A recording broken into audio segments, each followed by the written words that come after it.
profeta Jeremias, capítulo de número 17.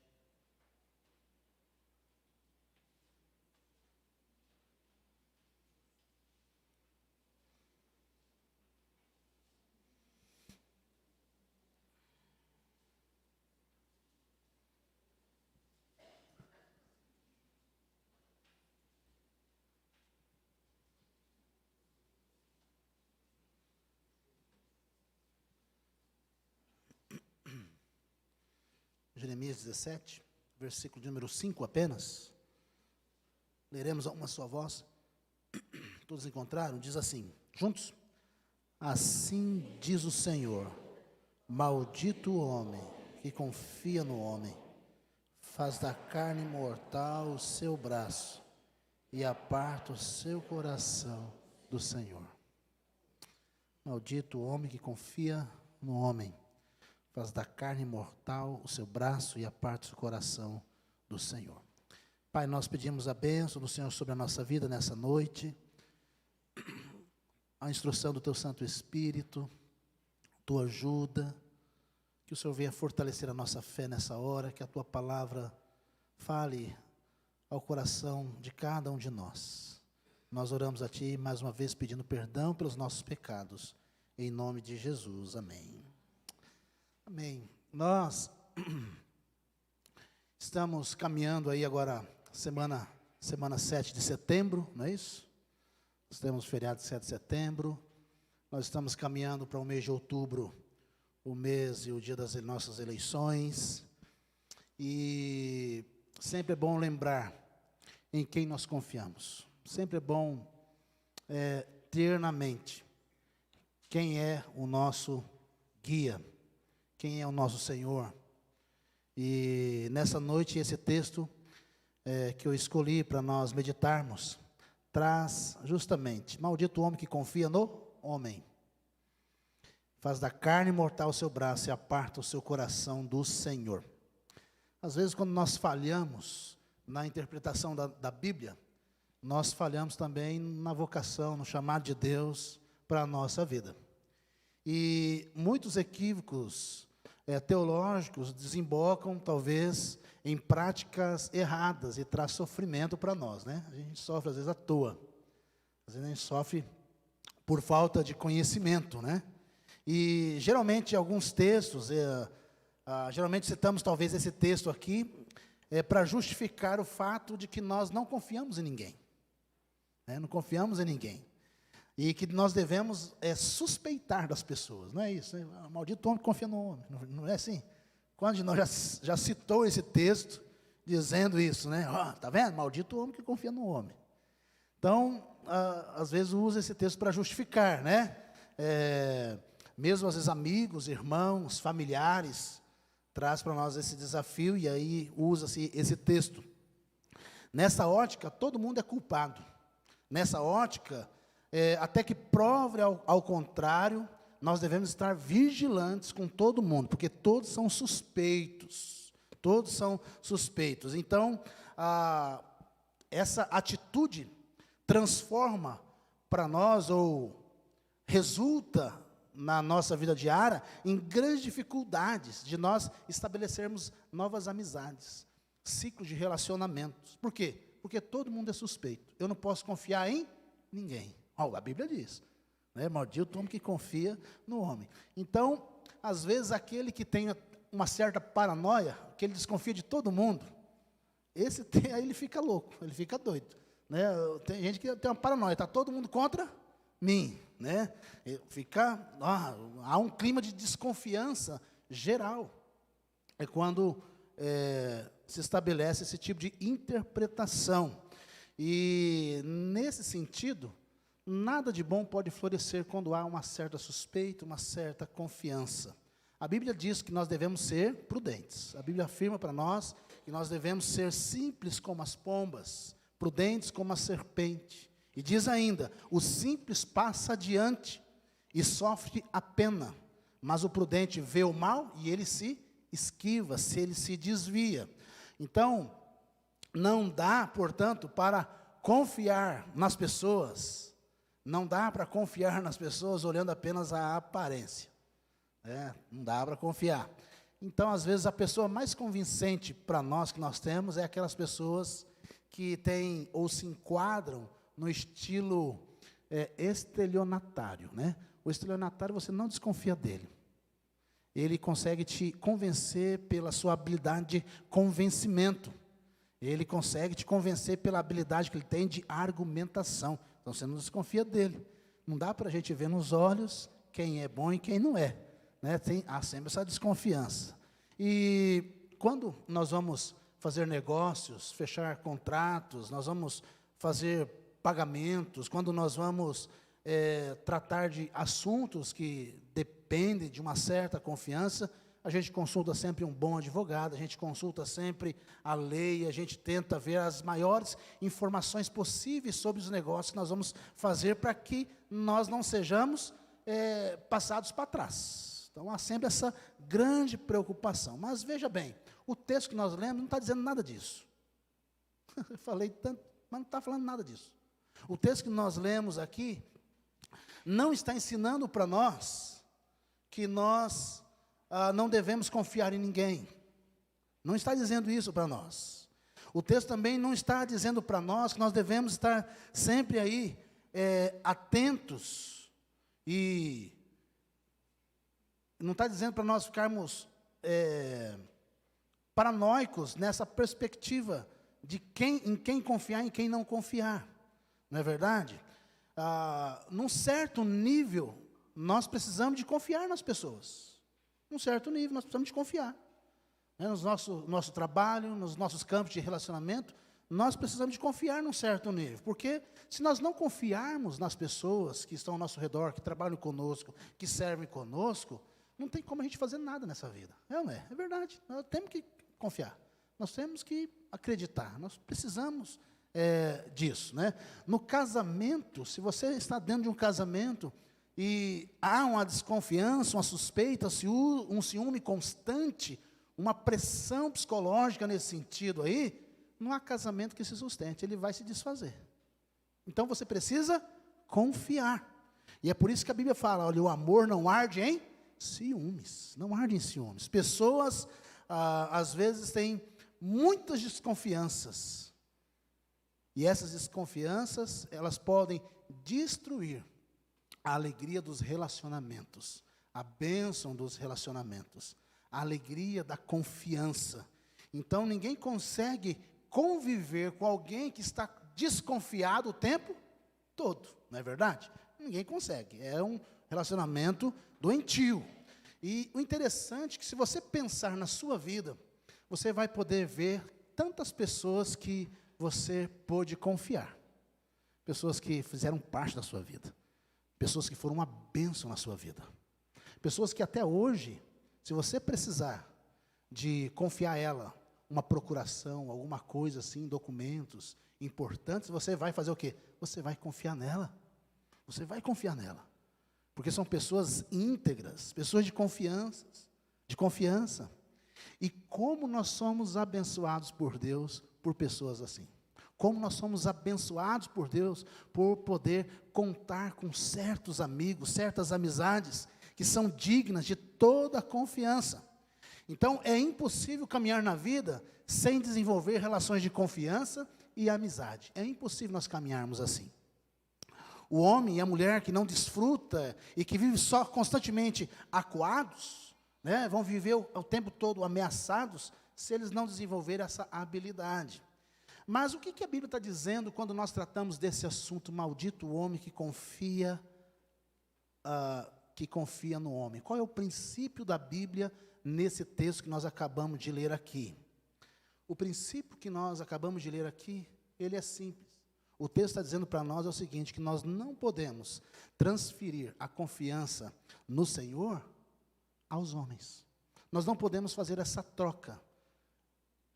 Ao invés de confiarmos em Deus, nós confiarmos no homem. Esse é o princípio. O que o texto ensina para nós, não é que não podemos colocar, o texto ensina é que não podemos colocar no nosso relacionamento entre nós e Deus, alguém onde esse relacionamento seja quebrado. Nós não podemos colocar ninguém. A nossa confiança, A nossa salvação, né, deve ser confiada em Deus. A nossa vida deve ser confiada apenas no Senhor. Mas muitas vezes a nossa confiança, a confiança da nossa própria salvação, às vezes, das soluções talvez dos problemas, das resoluções deles, se encontra nos recursos que nós temos, se encontra nos bens, nas amizades, nas pessoas que estão ao nosso redor. E nós nos sentimos seguros quando nós pensamos no fulano, no ciclano, no beltrano. Nós nos sentimos seguros quando nós pensamos na estrutura, na posição que nós ocupamos. Nós nos sentimos seguros. É ou não é? Nós nos sentimos seguros. E o que Deus está dizendo é: não coloque a sua confiança nisso. Não coloque. Está errado. Não é no que tem, não é no que possui, não é na posição, não são nos ciclos de amizades. A sua confiança precisa estar em Deus. Seu coração precisa repousar em Deus. O que o povo estava fazendo aqui diante desse texto? Deus estava advertindo o povo de Israel de um risco iminente, de uma guerra por causa dos seus pecados. Então, eles precisavam se converter e voltar a confiar em Deus. Entretanto, ao invés de se voltarem para Deus, eles estavam criando estratégias de guerra, fazendo alianças com outros povos, com o Egito. Eles estavam criando outras estratégias e confiando não em Deus, mas naquilo que eles possuíam nas suas mãos. E o Egito aqui seria um apoio deles, não é? Para se libertarem do poder da Síria. Então Deus está afirmando que a confiança deles estava sendo depositada em coisas erradas, equivocadas. Eles estavam fazendo alianças para se protegerem dessa ameaça, dessa invasão da Síria. Mas Deus os chama ao arrependimento. Deus está dizendo: voltem-se para mim. Coloque os olhos em mim. Confie em mim. Mas o povo preferia colocar a sua confiança não na proteção de Deus, mas nos recursos, nos pactos, nas alianças com os outros povos. Eles pararam de confiar em Deus e começaram a confiar nos homens. Esta é a tendência de cada um de nós. É a tendência que nós temos de confiar justamente naquilo que nós temos, naquilo que está ao nosso redor. Pessoas nos fazem promessas e nós confiamos nisso. Estruturas. Nós confiamos naquilo que temos. Devemos entender na nossa vida que Deus é o nosso provedor. Ele é que sustenta todo o universo, todas as suas criaturas. Não devemos tirar os olhos dessa prerrogativa que pertence somente a Ele, soberano, único, Senhor, providenciador de todas as coisas. Ele é o bom pastor e nada nos faltará. Ele é o bom pastor. Ele é o pastor da nossa alma, do nosso coração, da nossa casa, da nossa igreja. Ele nos conduzirá. O que precisamos é ouvir a sua voz. E Deus está falando: olha, pare com o ciclo de pecado, pare de uma vida longe, volte-se para mim. É isso que nós precisamos. Então, Ele é o Jeová Jireh, quem abundantemente provê todas as nossas necessidades em Cristo Jesus. Em Cristo. Tudo que nós necessitamos está em Cristo. Olha o que o texto bíblico diz para nós: pois o nosso Deus, segundo a sua riqueza em glória, há de prover em Cristo Jesus cada uma de nossas necessidades. Ele há de prover. Então a base da sua confiança não deve ser aquilo que nós podemos fazer, não é aquilo que eu consigo fazer, não é aquilo que eu quero fazer, mas a base da confiança é aquilo que Deus pode realizar na minha vida, é aquilo que Deus pode realizar na sua igreja, é aquilo que Deus pode realizar na nossa nação, no nosso país, na nossa cidade. É aquilo que Deus pode fazer. Não é aquilo que eu posso fazer, mas é aquilo que Deus pode fazer e Ele faz.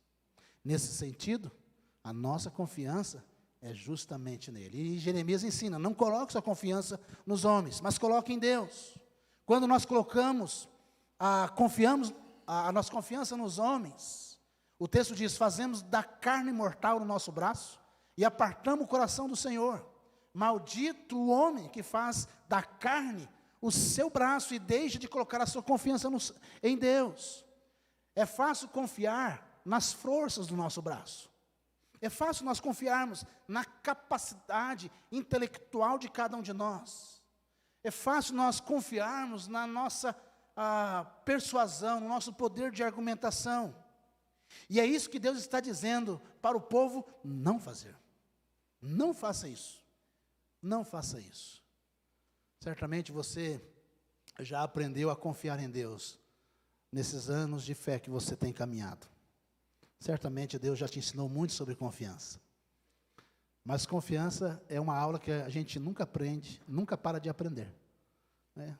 Todo dia a gente aprende a confiar em Deus. Porque todo dia a gente é tentado para não confiar em Deus. Então todo dia Deus tem essa aula para dar para cada um de nós. Confie em mim. Espere em mim. É essa aula que você tem aprendido, que eu tenho aprendido a confiar em Deus. Tantos anos que nós estamos aqui, completamos agora 23 anos. 23 anos de igreja organizada, mas ela lá atrás, os nossos primeiros irmãos chegaram aqui em 91 para plantar esse trabalho. Esses irmãos tiveram que confiar em Deus. Eles confiaram em Deus. Eles creram em Deus. E aqui nós estamos para dizer que eles confiaram. E o legado desta fé é, continue confiando em Deus. Continue sustentando essa fé baseada em Cristo Jesus. Não transfira confiança no Senhor aos homens. Olha só o que diz o versículo de número 7 do texto que lemos. Bendito o homem que confia no Senhor e cuja esperança é o Senhor. Bendito, feliz. O texto não dá ênfase à desconfiança. Não é essa a ênfase do texto. Embora a gente sempre use o texto para justificar. Não pode confiar nos homens. Não, não é essa a ênfase do texto, que devemos ter das pessoas, dos amigos. Mas a ênfase do texto é a confiança que nós precisamos ter em Deus, no nosso Senhor. Não podemos confiar no poder que as pessoas têm, no poderio bélico, por exemplo, do contexto aqui, no poderio e nas habilidades dos homens de negócio. Não, nossa confiança está em Deus. E qual é o resultado de não se confiar em Deus e confiar no homem? Qual é o resultado disso tudo? O texto do versículo 6 diz assim: o homem que deixa de confiar no Senhor será como o arbusto solitário no deserto, na terra salgada e inabitável. Ou seja, o resultado é uma vida seca no deserto, longe, uma vida incapaz de produzir frutos, uma vida com problemas, com confusão, com limitações, com dificuldades, porque está longe de Deus e não consegue desfrutar o bem de Deus. Não usufrui da graça, da bondade de Deus. Estar longe de Deus é viver uma vida de escassez. Viver longe de Deus é não beber água da fonte, não se alimentar do pão que mata a fome. Viver longe de Deus é ir se acabando dia após dia. Então, quando surgem as dificuldades, a tempestade, ele não sabe a quem recorrer. Ele não sabe a quem recorrer. Agora nós temos aqui, por outro lado, a bênção de colocar a confiança no nosso Deus. Versículos 7 e 8, Jeremias fala desses resultados, desta confiança em Deus. Bendito o homem que confia no Senhor e cuja esperança é o Senhor. Porque ele é como a árvore plantada junto às águas, que estende as suas raízes para o ribeiro e não receia quando vem o calor. Mas a sua folha fica verde e no ano de sequidão não se perturba, nem deixa de dar fruto. Este é o resultado de viver uma vida perto, próxima, confiando naquele que é o bom pastor. As raízes, elas se estendem para o ribeiro, ou seja, vai beber da fonte, diretamente da fonte de todo o bem. Ele busca aquilo que refresca a sua alma, que sacia a sua alma, que gera paz no seu coração. Ele sabe onde tem. Ele sabe que ele pode confiar em Deus. Ele sabe que ele pode descansar em Deus. Ele sabe mesmo que no meio da adversidade, das lutas, das perseguições, das grandes dificuldades da vida, ele sabe onde ele vai recorrer nesses momentos, nesses desertos da vida. Ele vai saciar a sua alma em Deus. Vai beber dele. Vai desfrutar dele. Ele vai conseguir desfrutar da bondade de Deus, mesmo no deserto. Não perde o vigor, sua folhagem não murcha, porque ele está conectado a essa fonte. Está conectado, não se perturba, diz o versículo. Ele não entra em tristeza, depressões, ansiedades. A situação não está boa, o tempo é de sequidão, é de calor, o clima é tenso, as pressões são grandes, não há problema. Ele confia em Deus. Ele sabe para onde ele está indo, para onde ele está caminhando. Uma das coisas que nós temos, sempre quando nós vamos aqui, que você viaja, né? Você vai para Goiânia, nessa época, interessante, né? Tudo amarelinho, sequinho. Seco, seco, seco. Mas volta e meia você consegue ver um ipê. Florido. Ipê roxo, ipê amarelo. Né? Volta e meia você vê vários ipês. Naquela pastagem seca, seca, seca, seca. É como se aquele ipê estivesse olhando para nós e falando, olha, está tudo muito seco, seco demais. E o IP está dizendo o seguinte, eu estou confiando em Deus. Minha vida está confiada em Deus. Confie em Deus também. Você olha para a natureza e você percebe que a natureza manifesta a glória de Deus. E através dela nós percebemos o cuidado dele em todos os momentos da vida. Aquele IP não se perturba com a seca, mas ele floresce de uma forma extraordinária, que somente Deus pode explicar. Porque foi Ele quem criou aquele pé, para mostrar para nós, que mesmo na seca, mesmo na luta, na dificuldade, nós podemos beber da fonte da água da vida. Jesus, o nosso Senhor. E nós não deixamos de ter frutos, de forma alguma. As lutas, os problemas, não deixarão nós infrutíferos. Pelo contrário, seremos cheios de frutos de justiça, de amor, de bondade, de generosidade. Deus sempre cuidará de nós, para que nós possamos produzir esses frutos. Essa crise que vem, provoca e deve provocar no cristão uma reação positiva.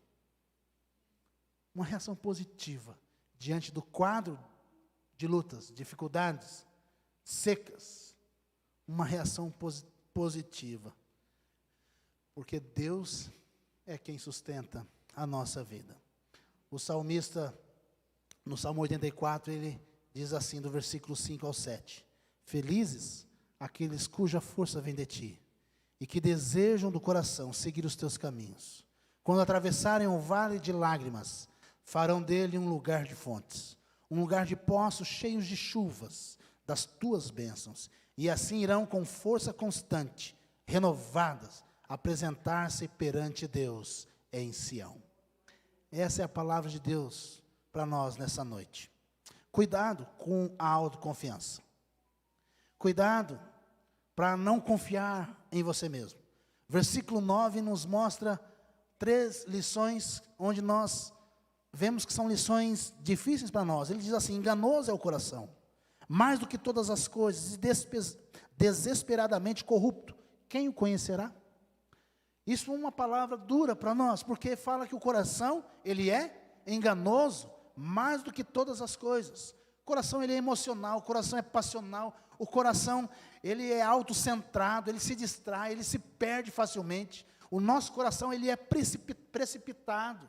O nosso coração não sabe muitas vezes o que quer. Ele oscila, ele vacila. O que significa um coração enganoso? Quer dizer que o nosso coração, muitas vezes, nos prega peças. Ele te leva a concluir coisas que não são verdades. Que não são verdades. Se eu e você, nós não guardarmos o nosso coração, nós somos capazes de muita coisa nessa vida. Se nós não vigiarmos, não cuidarmos do nosso coração, nós somos capazes de fazer aquilo que Mateus capítulo de número 15, versículo 19 diz: porque do coração do homem procedem maus desígnios, homicídio, adultérios, prostituição, furtos, falsos testemunhos e blasfêmias. Nós temos o potencial de fazer tudo isso, e muito mais, se nós não guardarmos o nosso coração. Então, o texto do versículo 9 ainda diz: o coração nosso, ele é desesperadamente corrupto. Desesperadamente corrupto. Nós temos uma propensão grande para a malignidade, para o mal. Para o mal. Nós temos essa facilidade. Então, se você ainda não entendeu que você sofreu lá na queda, não foi apenas um arranhão, mas você ficou totalmente depravado, você totalmente, todo o seu ser, tudo, uma depravação total, sem capacidade para fazer o bem. Se nós não entendermos isso, se nós não entendermos que nós carecemos da graça de Deus, o homem jamais conseguirá satisfazer ou agradar a Deus.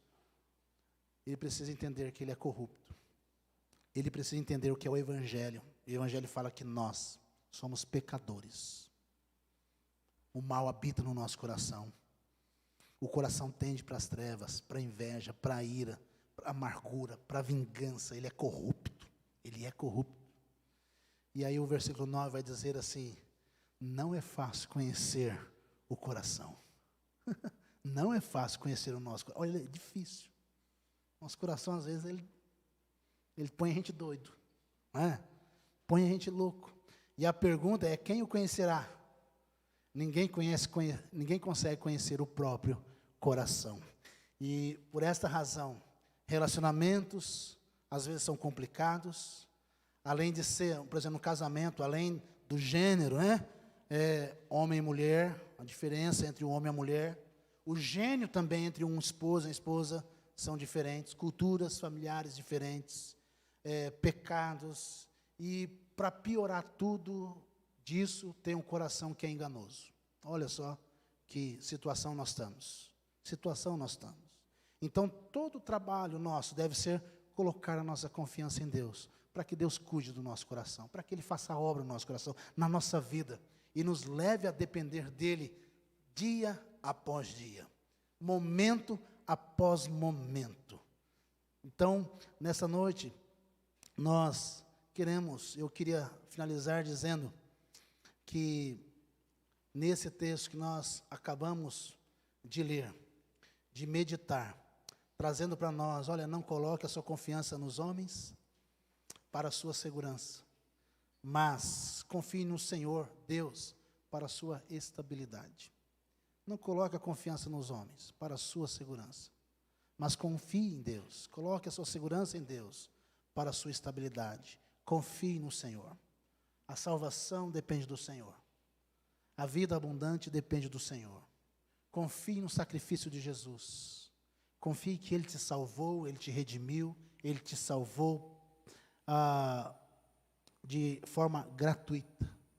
De forma gratuita. Ele é o Cordeiro de Deus que tira o pecado do mundo. E é Ele que pode nos habilitar para estar na presença dEle. Somente Ele. O Deus que nos concede nessa noite de nos aproximarmos da mesa. Somente Ele pode fazer isso. É graça, Ele abriu as portas para nós participarmos da mesa do Pai. Então, o texto que nós lemos traz esse desafio para nós. Não está falando para nós, de forma alguma, suspeitar de todas as pessoas, mas confiarmos unicamente em Cristo Jesus. De forma alguma, substituir Deus. De forma alguma, viver uma vida alienado de Deus. Nos momentos mais difíceis, nos momentos mais complicados da nossa vida, o único que pode trabalhar no teu coração, mudar todas as problemáticas de dentro do seu coração, é Deus, por meio de Cristo Jesus. Gostaria de ler o Salmo 27 com você. Gostaria que você podia projetar ali para nós, Salmo 27. Queria finalizar com ele. E eu convido você a ler comigo, a uma só voz.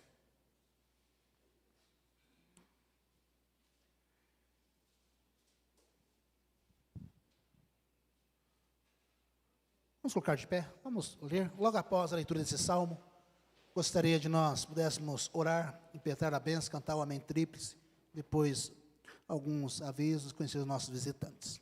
Salmo 27, todos juntos? O Senhor é a minha luz e a minha salvação. De quem terei medo? O Senhor é a fortaleza da minha vida. A quem temerei? Quando malfeitores me sobrevêm para me destruir, meus opressores e inimigos, eles é que tropeçam e caem. Ainda que um exército se acampe contra mim, não se atemorizará o meu coração. E se estourar contra mim a guerra, ainda assim terei confiança. Uma coisa peço ao Senhor e a buscarei, que eu possa morar na casa do Senhor todos os dias da minha vida, para contemplar a beleza do Senhor e meditar no seu templo. Pois no dia da adversidade, Ele me ocultará no seu pavilhão, no recôndito do seu tabernáculo me acolherá, elevar-me-á sobre uma rocha. Agora será exaltada a minha cabeça, acima dos inimigos que me cercam. No seu tabernáculo oferecerei sacrifício de júbilo, cantarei e salmodiarei o Senhor. Ouve, Senhor, a minha voz, eu clamo, compadece-te de mim e responde-me. Ao meu coração me ocorre, buscai a minha presença. Buscarei, pois, Senhor, a tua presença. Não me esconda, Senhor, a tua face. Não rejeites com ira o teu servo. Tu és o meu auxílio. Não me recuses, nem me desampares, ó Deus da minha salvação. Porque se meu pai e minha mãe me desampararem, o Senhor me acolherá. Ensina-me, Senhor, o teu caminho, e guia-me por vereda plana, por causa dos que me espreitam. Não me deixes à vontade dos meus adversários, pois contra mim se levantam falsas testemunhas, e os que só respiram crueldade. Eu creio que verei a bondade do Senhor na terra dos viventes. Espera pelo Senhor, tem bom ânimo, e fortifique-se o teu coração. Espera, pois, pelo Senhor. Espera pelo Senhor. Deus nos abençoe. Pai, nós somos gratos a Ti, pela Tua palavra. Obrigado porque o Senhor nos instrui através dela. Te agradecemos por tantos amigos, parentes, irmãos em Cristo que o Senhor tem colocado ao nosso redor, onde nós podemos desenvolver relacionamentos de confiança.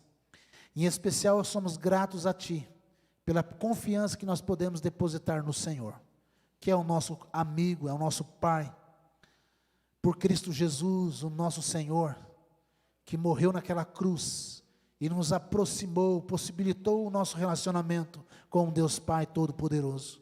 Nós somos gratos a Ti, Senhor. E nós, ó Deus, reconhecemos que somos pequenos e falhos. Muitas vezes não temos confiado em Ti. Confiamos em nós mesmos. Confiamos no nosso braço, na nossa força. É verdade, Senhor. Somos tentados a fazer isso. E nós nessa hora pedimos perdão a Ti. E nos ajude, Deus, a cada dia desenvolver esta confiança no Senhor. Essa total dependência do Senhor. Especialmente nesses dias, quando nós devemos, ó Pai, eleger, ó Deus, presidentes, governadores, nós sabemos que eles estão lá por causa do Senhor. E nós confiamos então no Senhor. É em Ti a nossa alegria de poder servir, de poder confiar e saber que a nossa vida está nas Tuas mãos. Nós somos gratos a Ti e rogamos a bênção do Senhor sobre as nossas vidas nessa hora e durante essa semana. E agora, irmãos, que a graça do Senhor Jesus, que o amor de Deus Pai, as consolações do Espírito Santo estejam sobre o povo de Deus, espalhados sobre a face da terra, hoje e para todos sempre.